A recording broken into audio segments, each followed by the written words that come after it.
It's Brian Preston, the money guy. All right, here's our first question. This first question is from Beverly Nelson. This one actually came from you. I don't know why I'm asking him the question. He's not here. Beverly, you asked this question. You said, can you do a backdoor Roth IRA if you have a rollover IRA? So the first thing we have to talk about is what is a backdoor Roth IRA? Well, we know that we love contributing money to Roth. Roth dollars grow tax-free, unlike their traditional pre-tax counterparts. So if you can put money in Roth, it grows tax-free, and when you get to retirement after age 59 and a half, you can pull that money out tax-free. Well, it's so good, the government has actually put in some limitations saying if you make over a certain income limit, you can't even contribute to a Roth IRA anymore. That income limit is like $140,000 for single people, like $200,000 for married filing jointly, somewhere in that ballpark. However, there is a loophole. There is a backdoor way that you can do this.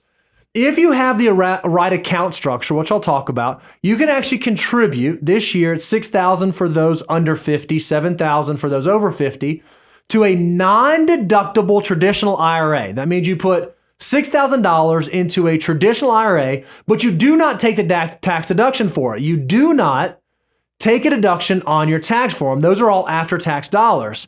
Well, then you immediately convert those dollars to Roth, and because they were after tax, they get converted tax-free. Well, this all gets a little murky if you have outside IRA assets, because one of the things you have to do when you file your tax return is the IRS says, how much did you convert? Okay, I converted $6,000. Well, then it says, as of the end of last year, what was the total amount of all of your IRA balances? IRA rollovers, SEP IRAs, simple IRAs, traditional IRAs. The only two IRAs they don't include are inherited IRAs and Roth IRAs.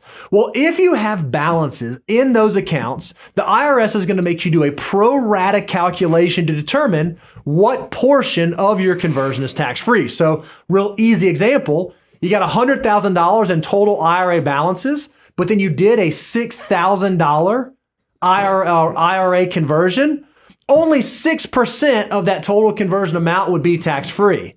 So to answer your question, Beverly, can you do a backdoor if you have a rollover?